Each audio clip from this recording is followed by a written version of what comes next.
Hi అండి. Welcome to study with tricks. ఈరోజు మనం సింధు లోయ నాగరికతకు అంటే ఇండస్ వ్యాలీ సివిలైజేషన్‌కు సంబంధించినటువంటి ఇంపార్టెంట్ ఎంసీక్యూలను డిస్కస్ చేయబోతున్నాం. The great bath and a sophisticated drainage system are hallmark findings of which Indus valley site. మహా స్నానవాటిక మరియు అధునాతన మరుగునీటి వ్యవస్థ ఏ సింధు లోయ ప్రదేశం యొక్క ముఖ్య లక్షణాలు? ఏ ప్రదేశం అంటే మొహెంజోదారో.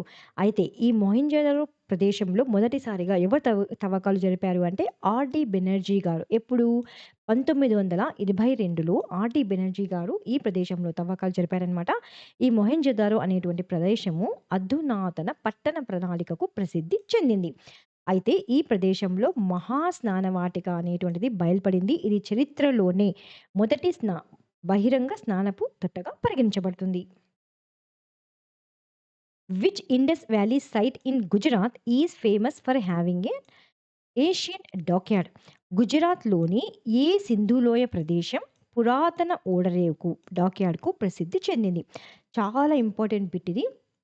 చాలా సార్లు ఎగ్జామ్స్‌లో అడిగారు. ఆన్సర్ ఏంటి ఇక్కడ అంటే లోథల్. అయితే లోథల్‌లో మొదటిసారిగా ఎవరు తవ్వకాలు జరిపారు? ఎస్ఆర్ రావు గారు జరిపారు.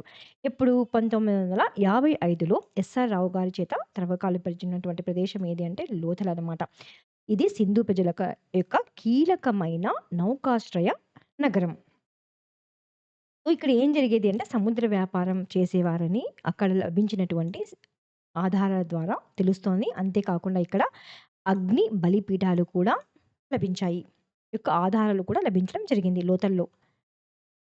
Which site discovered in the Cholistan area of Pakistan features terracotta unicorn figurines. పాకిస్తాన్‌లోని చోలిస్తాన్ ప్రాంతంలో రఫీక్ మొఘల్ కనుగొన్న ఏ ప్రదేశంలో టెర్రకోట యూనికార్న్ బొమ్మలు కనుగొనబడ్డాయి?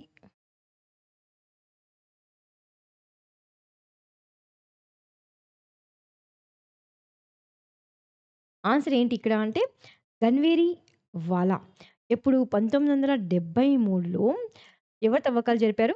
రఫీక్ మొఘల్ గారు. ఎక్కడ? పాకిస్తాన్‌లోని చోలిస్తాన్ ప్రాంతంలో గన్వేరి వాలాలో కనుగొన్నారు. ఇక్కడ ఏం కనుగొన్నారు అంటే టెర్రకోటా యూనికార్న్ బొమ్మలు మరియు సింధు లిపి ఉన్నటువంటి మట్టి బిళ్ళలు కనుగొనడం జరిగింది. సో, ఇవి బయలుపడ్డాయన్నమాట ఈ ప్రాంతంలో. Which Indian site in Haryana was first discovered in the 1960s and contains granaries and cemeteries?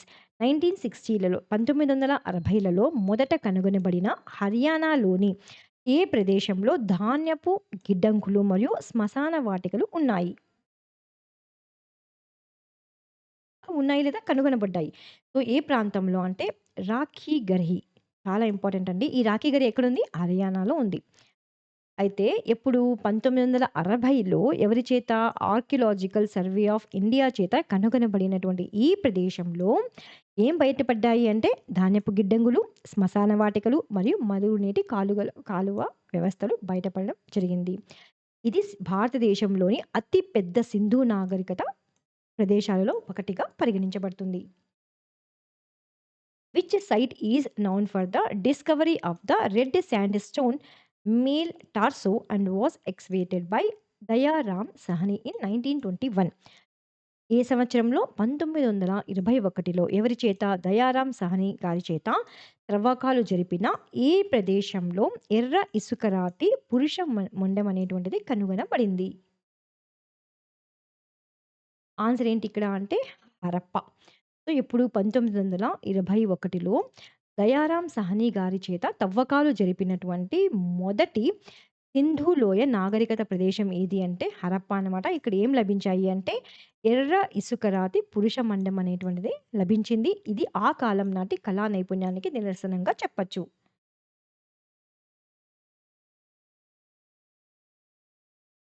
Which specific tool was used by the people of this civilization for ploughing their fields?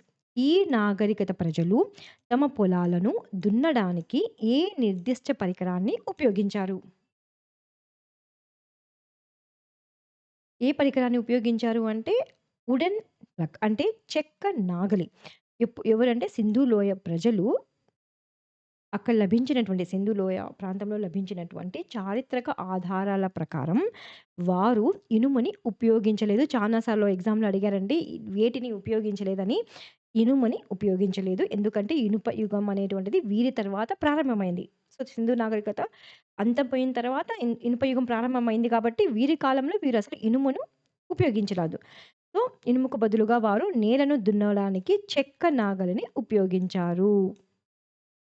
So, కాలక్రమేణా ఈ చెక్క నాగలి పనిముట్లనేటువంటివి నశించిపోయినప్పటికీ బనవాలి వంటి ప్రదేశాలలో దొరికినటువంటి మట్టి నాగలి నమూనాలు వీటి వినియోగాన్ని నిరూపిస్తున్నాయి.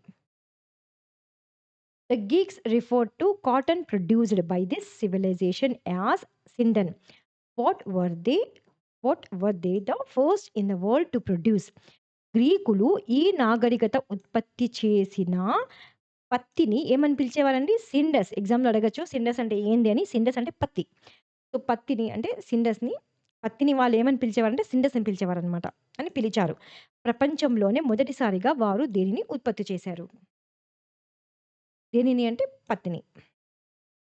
ప్రపంచంలోనే పత్తిని పండించిన మొట్టమొదటి ఘనత ఎవరికి దక్కుతుంది అంటే హరప్పా నాగరికత ప్రజలకు దక్కుతుంది. ఇది వాణిజ్యానికి ఒక ప్రధాన వస్తువుగా ఉండేది. ఈ వస్త్రం అనేటువంటిది కాటన్ అనమాట. కాటన్ పట్ల గ్రీకులు ఎంతగానో ప్రభావితం అయ్యారనమాట. అందుకే వారిని ఏమని పిలిచేవారంటే సిండస్ అని పిలిచేవారు. ఈ పదం అనేటువంటిది సింధు నది నుండి ఉద్భవించిందని అభిప్రాయాలనేటువంటివి వ్యక్తం చేయడం జరిగింది. Which of the following sets of animals were well noun to them? ఈ క్రింది జంతువులలో వారికి బాగా తెలిసినవి ఏవి? తెలిసినటువంటి జంతువులు అడుగుతున్నారనమాట ఇక్కడ. ఆన్సర్ ఏంటి అంటే ఎలిఫెంట్స్ మరియు రైనోస్, ఏనుగులు మరియు ఖడ్గమృగాలు. పశువులు మరియు పెంపుడు జంతువులను పెంచడమే కాకుండా సింధు ప్రజలకు పెద్ద వన్యప్రాణుల గురించి కూడా తెలుసనమాట. వాటిలో ప్రత్యేకించి ఏ జంతువులు అంటే ఏనుగులు మరియు ఖడ్గమృగాలు. సో, వారి యొక్క ముద్రలపై మనం చూడవచ్చనమాట వాటి యొక్క బొమ్మలను. Which of this was not listed as Indus valley farmers main crops? Sindhu లోయ రైతుల ప్రధాన పంటలలో లేనిది ఇది. చాలా ఇంపార్టెంట్ అండి ఇది. ఆన్సర్ ఏంటి ఇక్కడ అంటే ఏమి లేవు అంటే మొక్కజొన్న మరియు బంగాళాదుంప. చాలా సార్లు అడిగారు ఇవి. ఈ క్వెషన్ అనేటువంటిది అదర్ స్టేట్‌లో కూడా అడిగారు. ఏది లేదు అని మొక్కజొన్న మరియు బంగాళాదుంప అనమాట. సింధు లోయ ప్రజలు గోధుమలు, వరి, చిరుధాన్యాలు, బార్లీ, పప్పు ధాన్యాలు, శనగలు మరియు నువ్వులతో సహా వివిధ రకాల పంటలను పండించారు. అయితే వారు మొక్కజొన్న మరియు బంగాళాదుంపలు మాత్రం వారికి తెలియవు. సో, ఇక్కడున్నాయి కదా చూడండి. ఏమేమి ప్రొడ్యూస్ చేశారు వాళ్ళు ఉత్పత్తి చేసేవారు అంటే wheat, barley, rye, peas, sesame, lentil, chickpea, mustard. వాళ్ళకి షుగర్ కేన్ గూడా తెలీదనమాట వాళ్ళకి. చెరకు. Which technique was used by the Harappans to create the famous bronze statue of the dancing girl? ప్రసిద్ధ డాన్సింగ్ గర్ల్ అంటే నాట్యం చేస్తున్నటువంటి బాలిక అనమాట. ఆ యొక్క కంచు విగ్రహాన్ని తయారు చేయడానికి హరప్పా ప్రజలు ఏ పద్ధతిని ఉపయోగించారు? చాలా ఇంపార్టెంట్ పద్ధతి ఇది. చాలా సార్లు అడిగారు ఎగ్జామ్‌లో. సో, ఏ పద్ధతిని ఉపయోగించారు అంటే లాస్ట్ వాక్స్ టెక్నిక్ అనమాట. దీన్నేమంటారు? సైర్ పర్డ్యూ అంటారు. లాస్ట్ వాక్స్ పద్ధతి. సిర్ పెడ్యూ. సో, హరప్పా ప్రజలు లోహ శాస్త్రంలో నిపుణులు మరియు కంచు విగ్రహాల తయారీ కోసం వారు ఏ పద్ధతిని అంటే లాస్ట్ వాక్స్ అనేటువంటి పద్ధతిని ఉపయోగించారు. దీన్ని ఏమంటారు? సిర్ పెడ్యూ అని కూడా అంటారు. ఈ పద్ధతిలో ఏం చేస్తారంటే మొదట మైనంతో ఒక నమూనాను తయారు చేసి దానికి మట్టిని పూస్తారనమాట. అక్కడ మట్టిని కాల్చిన తర్వాత లోపల ఉన్నటువంటి మైనం కరిగిపోతుంది. ఆ స్థానంలో కరిగించినటువంటి కంచును పూయడం జరుగుతుంది. సో, ఇదేం గుర్తుపెట్టుకోకపోయినా పర్వాలేదు. జస్ట్ టెక్నిక్ పేరు ఒకటి గుర్తుపెట్టుకోండి. Last wax technique. దీన్నేమనేవారు అంటే ఈ పద్ధతిని సిర్ పెడ్యూ అని కూడా అనేవారు. ఎందుకంటే లాస్ట్ వాక్స్ టెక్నిక్ అన్నా అడగొచ్చు. సిర్ పెడ్యూ అని కూడా అడగొచ్చనమాట. The beard man statue found in Mohenjo-daro, often interpreted as priest, was made of which material? మొహెంజోదారోలో దొరికిన తరచుగా పూజారిగా భావించబడే గడ్డం ఉన్న వ్యక్తి విగ్రహం ఏ పదార్థంతో తయారు చేయబడింది? ఏ పదార్థంతో? స్కీటైట్ అనమాట. ఒక రకమైనటువంటి మెత్తని రాయి ఇది. సో, మొహెంజోదారోలో లభించినటువంటి ప్రసిద్ధి గాంచినటువంటి విగ్రహం అనమాట ఇది. గడ్డం ఉన్నటువంటి వ్యక్తి. యాక్చువల్‌గా ఈయన్ని ఏమని పిలుస్తారు అంటే, పురోహిత రాజు అని కూడా పిలుస్తారనమాట. పురోహిత రాజు యొక్క విగ్రహం. దీన్ని ఏ పదార్థంలో తయారు చేశారో ఆ రోజుల్లో సింధు నాగరికత ప్రజలు అంటే స్టీటైట్ అనమాట. స్టీటైట్ అనేటువంటి మెత్తని రాయితో ఈ విగ్రహం అనేటువంటిది చెక్కబడింది. ఈ పదార్థం అనేటువంటిది చాలా మెత్తగా ఉండడం వల్ల అతని యొక్క శాలువాపై ఉన్నటువంటి డిజైన్ మరియు గడ్డం వంటి సూక్ష్మమైనటువంటి వివరాలను కూడా చెక్కడానికి కళాకారులకు వీలైంది. కాబట్టి ఇదంతా గుర్తుపెట్టుకోకపోయినా పర్వాలేదు. టీ8 అది ఒక్కటి మాత్రం గుర్తుపెట్టుకోండి. Which specific name was used in Mesopotamian records to refer to the Indus region. Mesopotamia రికార్డులలో సింధు ప్రాంతాన్ని సూచించడానికి ఏ నిర్దిష్ట పేరును ఉపయోగించారు? ఏ పేరును ఉపయోగించారండి అంటే మెలుహా. చాలా ఇంపార్టెంట్ ఇది. పురాతన ఏ గ్రంథాలలో మెసొపొటేమియా యొక్క గ్రంథాలలో ముఖ్యంగా అక్కాడ్ యొక్క సర్గాన్ కాలం నాటిదనమాట ఇది. మెలూహా అనేటువంటి సుదూర ప్రాంతంతో వాణిజ్య భాగస్వామిని ప్రస్తావిస్తున్నాయి. అయితే దీనిని చరిత్రకారులు సింధు లోయ ప్రాంతంగా గుర్తించారు. సో, ఇక్కడ నథింగ్, మెలూహా అంటే ఏం లేదండి, సింధు లోయ ప్రాంతం. అది ఒకటి గుర్తుపెట్టుకోండి. According to the records, which two places served as intermediate trading stations between the Indus region and Mesopotamia. రికార్డుల ప్రకారం సింధు ప్రాంతం మరియు మెసొపొటేమియా మధ్య మధ్యంతర వాణిజ్య కేంద్రాలుగా పనిచేసిన 2 ప్రాంతాలు ఏవి? ఏ 2 ప్రాంతాలు అవి అంటే దిల్మున్ అనమాట, బెహ్రెయిన్‌లో ఉంది. మరియు మకాన్ ఎక్కడుంది? Macron Coast. మక్రాన్ తీరం. దిల్మున్ అనేది ఎక్కడుందంటే బెహ్రెయిన్‌లో ఉందనమాట. సింధు లోయ మరియు ఏ 2 దేశాల మధ్య? సింధు లోయ మరియు మెసొపొటేమియా మధ్య వాణిజ్య మార్గం ఎల్లప్పుడూ ప్రత్యక్షంగా ఉండేది కాదనమాట. వ్యాపారులు తరచుగా వస్తువులు మార్పిడి చేసుకోవడానికి లేదా విశ్రాంతి తీసుకోవడానికి ఎక్కడ ఆగేవారంటే ఈ కేంద్రాల వద్ద ఆగేవారు. మనకెలా తెలుస్తోంది? ఎక్కడ దిల్మున్‌లో, అదేవిధంగా మకాన్‌లో విశ్రాంతి తీసుకునేవారు అంటే మెసొపొటేమియా యొక్క రికార్డుల ద్వారా తెలిసేవన్నమాట. What played a crucial role in facilitating smooth internal and foreign trade for the Harappan people? Harappa ప్రజలకు అంతర్గత మరియు విదేశీ వాణిజ్యాన్ని సులభతరం చేయడంలో ఏది కీలక పాత్ర పోషించింది? ఆన్సర్ ఏంటి ఇక్కడ అంటే స్టాండర్డైజ్డ్ వెయిట్స్ అండ్ మెజర్స్. ప్రామాణిక బరువులు మరియు కొలతలు సింధు నాగరికత యొక్క అత్యంత విశేషమైనటువంటి లక్షణాల్లో ఒకటండి. ఏంటి అంటే వారు ఆ రోజుల్లోనే ప్రామాణిక బరువులు మరియు కొలతలను ఉపయోగించేవారు. వివిధ నగరాలలో ఒకే విధమైనటువంటి నిష్పత్తిని అనుసరించేటువంటి ఘనత బరువులను అంటే క్యూబికల్ వెయిట్స్‌ను సింధు నాగరికత ప్రజలు ఉపయోగించేవారు. What items did the Indus people primarily export to other reasons? Sindhu ప్రజలు ప్రాథమికంగా ఇతర ప్రాంతాలకు ఏ వస్తువులను ఎగుమతి చేశారు. సో, ఏం ఎగుమతి చేశారు అంటే గ్రెయిన్ అనమాట. గ్రెయిన్ అంటే ధాన్యము. అదేవిధంగా జ్యువెలరీ అంటే ఆభరణాలు, పోట్రీ అంటే కుండలు. సింధు లోయ ప్రాంతం వారు మెయిన్‌గా వ్యవసాయ ఉత్పత్తులు మరియు హస్తకళలో సంపన్నంగా ఉండేవన్నమాట. వ్యవసాయాన్ని వాళ్ళు ఆహ్, వ్యవసాయాన్ని సింధు ప్రజలు అవలంబించేవారు. అంతేకాకుండా హస్తకళలో కూడా వారు నైపుణ్యాన్ని కలిగి ఉండేవారనమాట. అయితే వారు అదనపు ధాన్యం, క్లిష్టమైన డిజైన్‌లతో కూడినటువంటి ఆభరణాలు మరియు అధిక నాణ్యత గల కుండలను ఎగుమతి చేసేవారు. Which male deity depicted in a yogic posture on seals is considered the proto-Shiva of the Indus Valley? ముద్రలపై యోగ ముద్రలో కూర్చున్నట్లుగా చిత్రీకరించబడిన ఏ పురుష దేవుడిని సింధు లోయ యొక్క ప్రోటో శివ అంటే శివుని తొలి రూపంగా పరిగణిస్తారు? ఆన్సర్ ఏంటి ఇక్కడ అంటే పశుపతి అన్నమాట. హరప్పా ప్రజలు పశుపతి అని పిలువబడేటువంటి పురుష దేవుడిని ఆరాధించేవారు. పశుపతిని చరిత్రకారులు హిందూ దేవుడైనటువంటి శివుని ప్రారంభ రూపంగా అంటే ప్రోటో శివ్‌గా గుర్తించారు ఆ రోజుల్లో. అంతేకాకుండా వారు ఉపయోగించినటువంటి వివిధ ముద్రలపై కూడా ఆయన యొక్క ఏనుగులు, పులులు మరియు ఖడ్గమృగాల వంటి జంతువులతో చుట్టుముట్టబడి ధాన్య లేదా యోగ ముద్రలో కూర్చున్నట్లుగా చిత్రీకరించబడింది. సో, అక్కడ గన ఆ కాలంలో లభించినటువంటి నాణేలు గనుక మీరు చూసుకున్నట్లయితే ఆయన చుట్టూ ఈ జంతువులు అనేటువంటివి చుట్టబడి ఉంటాయన్నమాట. చుట్టూ ఉంటాయన్నమాట. The Harappans practiced nature worship, which tree was particularly considered sacred by them. Harappa ప్రజలు ప్రకృతిని ఆరాధించేవారు. ఏ వృక్షాన్ని వారు ముఖ్యంగా పవిత్రంగా భావించేవారు? ఏ వృక్షాన్ని అంటే రావి చెట్టుని అండి.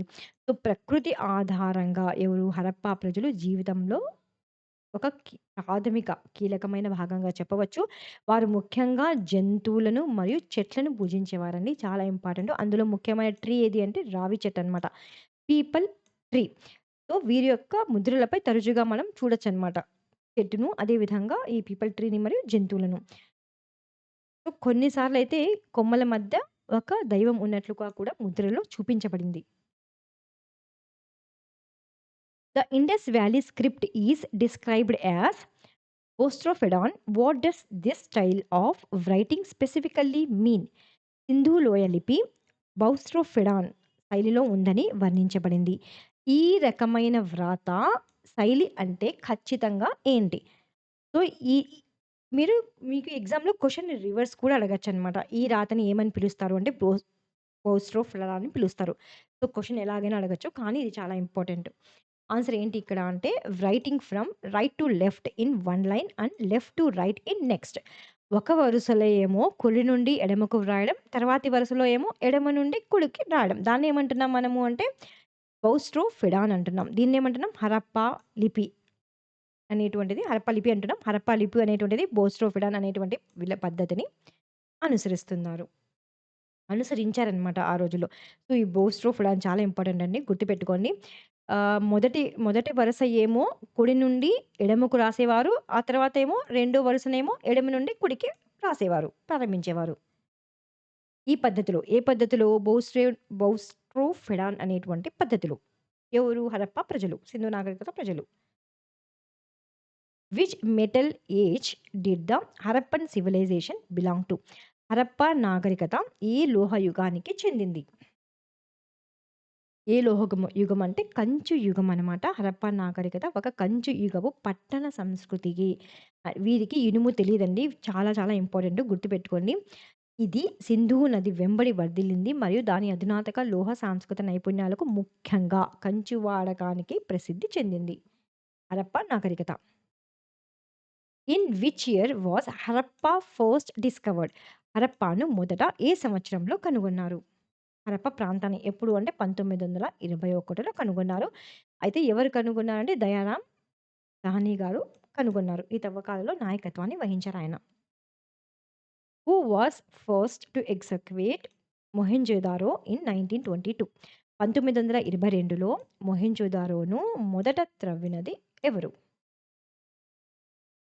ఆన్సర్ ఏంటి ఇక్కడ అంటే ఆర్‌డి బెనర్జీ. ఎప్పుడు? 1922లో. ఎక్కడ మొహెంజోదారో తవ్వకాలు జరిపారు. What was the approximate area covered by the Indus Valley Civilization? Sindhu లోయ నాగరికత సుమారుగా ఎంత వైశాల్యాన్ని కలిగి ఉంది? ఎంత అంటే 1.3 మిలియన్ స్క్వేర్ కిలోమీటర్. సుమారుగా 13,00,000 చదరపు కిలోమీటర్ల విస్తీర్ణంలో త్రిభుజాకారంలో ఏర్పడిందనమాట. అది ప్రస్తుత పాకిస్తాన్, వాయువ్య భారతదేశం మరియు ఆఫ్ఘనిస్తాన్‌లోని కొన్ని ప్రాంతాలలో విస్తరించి ఉందని చెప్పవచ్చు. Which site represents the northernmost extent of Indus valley civilization? Sindhu లోయ నాగరికత యొక్క ఉత్తర సరిహద్దు ఏది? ఏది అండి? ఏ ప్రాంతాన్ని పిలుస్తాము ఉత్తర సరిహద్దుగా అంటే మాండా అనమాట. జమ్మూ కాశ్మీర్‌లో ఏ నది వెంబడి? చెనాబ్ నది వెంబడి ఉన్నటువంటి మాండా నాగరికత యొక్క అత్యంత ఉత్తరపు బిందువును సూచిస్తుంది. సో, ఉత్తరప్రదేశ్‌కు కొంచెం దగ్గరగా కూడా ఉంటుందండి. అంటే మధ్యలో ఉంటుందనమాట. అది గుర్తుపెట్టుకోండి.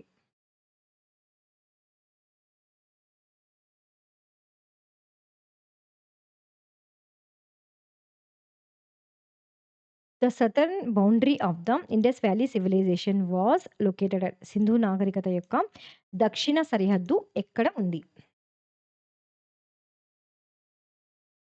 ఎక్కడుంది అంటే దైమాబాద్ అనమాట. గోదావరి ఉపనది అయినటువంటి ప్రవర నదికి సమీపంలో మహారాష్ట్రలో ఉన్నటువంటి దైమాబాద్ అనేటువంటిది ఈ నాగరికత యొక్క దక్షిణ చివరి సరిహద్దుగా ఉంది. Which river is associated with the site of Alamgirpur. Alamgirpur ఏ నది ఒడ్డున ఉంది?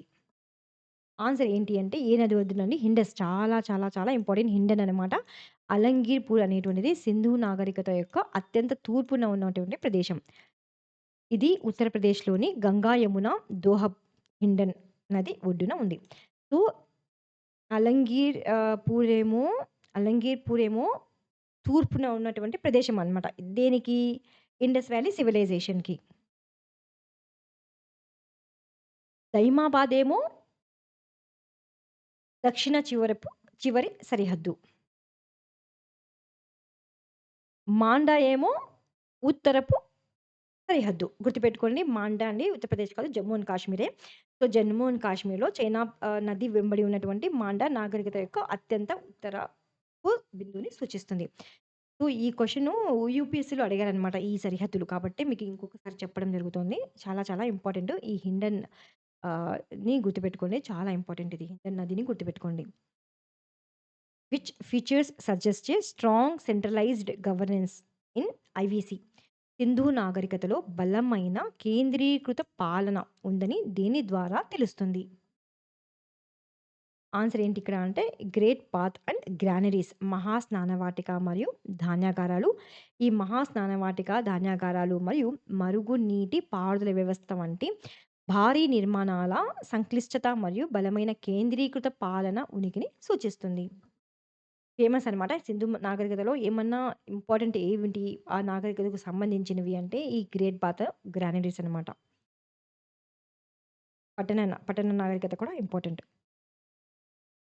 Harappan sites were typically divided into which 2 parts? Harappa నగరాలు సాధారణంగా ఏ 2 భాగాలుగా విభజించబడ్డాయి?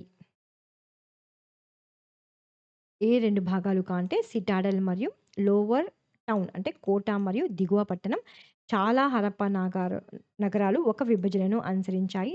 దీనిలో ఏముండేటివి అంటే కోట ఎత్తున ప్రదేశం అన్నమాట.